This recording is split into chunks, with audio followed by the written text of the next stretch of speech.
I'm Kavindya. I was born in a small village by the name of Daraniagal in Sri Lanka. Any Sri Lankans in the house? I'm the only one. That sounds great. I work in the intersections of education and design in Sri Lanka in trying to make education technology accessible.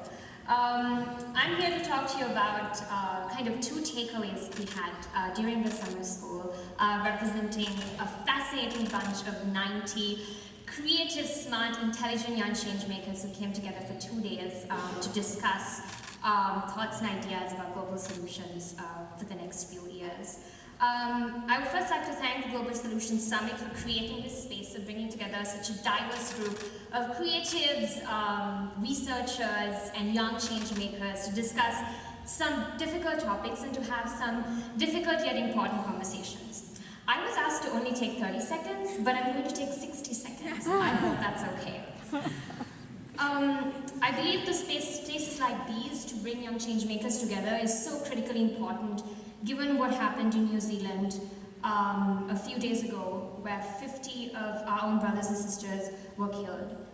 And this is why spaces like this are needed, for us to celebrate our diversity and to have the conversations that are critical and needed. Two things.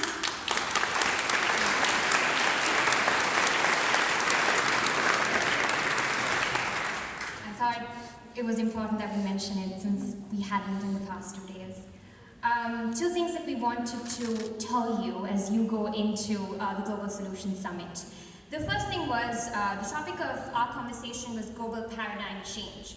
What we saw today was a local paradigm change, or as what my fellow colleagues would call, a small revolution, where we decided to address the issue of the panels that we were seeing having a lot of representation from individuals who looked like the two gentlemen, the wonderful two gentlemen who spoke before me.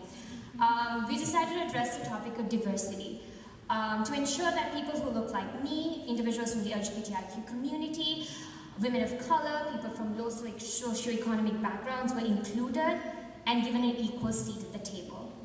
And we request you, we urge you to think about this as you go into the summit tomorrow. My last thought that I want to leave you today with is that we had some difficult conversations about the fact that many of us were operating within spaces that had very oppressive systems, whether it was education or healthcare or poverty. We were working within systems that were made for a generation that was 30 to 40 years old. So we want you to ask difficult conversations. We want you to not only talk and speak boldly, but listen boldly. And lastly, we want you to remember that many of the communities and individuals who are directly impacted by the problems you're going to discuss tomorrow and in the next few days will not be in the conference hall. This could be the 16-year-old in a city in London who wouldn't go to his Muslim prayers at the mosque because he's afraid within his own community. It could be the underpaid, overworked teachers in Latin America who would not be at your conversation when you're talking about SDG 4. It could be the 18-year-old who couldn't put his university application through in a refugee camp from Bangladesh to Syria. Remember that the individuals impacted by your conversations might not be in the room as you talk about them. So I urge you,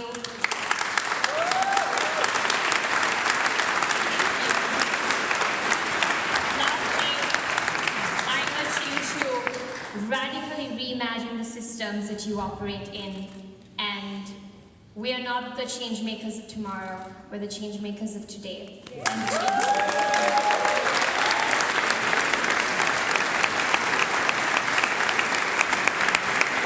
going to invite all the global young change makers up on stage so that you'll all be able to see everybody else and to also snap a quick picture. Thank you. These were very clear marching orders, I think. Before I ask all of you to come up here, just one word. The conference venue tomorrow opens at 8 o'clock and the conference starts at 8:30 in the morning. And now after this you can enjoy food and drinks, and make friends, and give us a round of applause for the young changes, please. Yeah, we go up. Oh, but let's wait. Oh yeah, we're going up.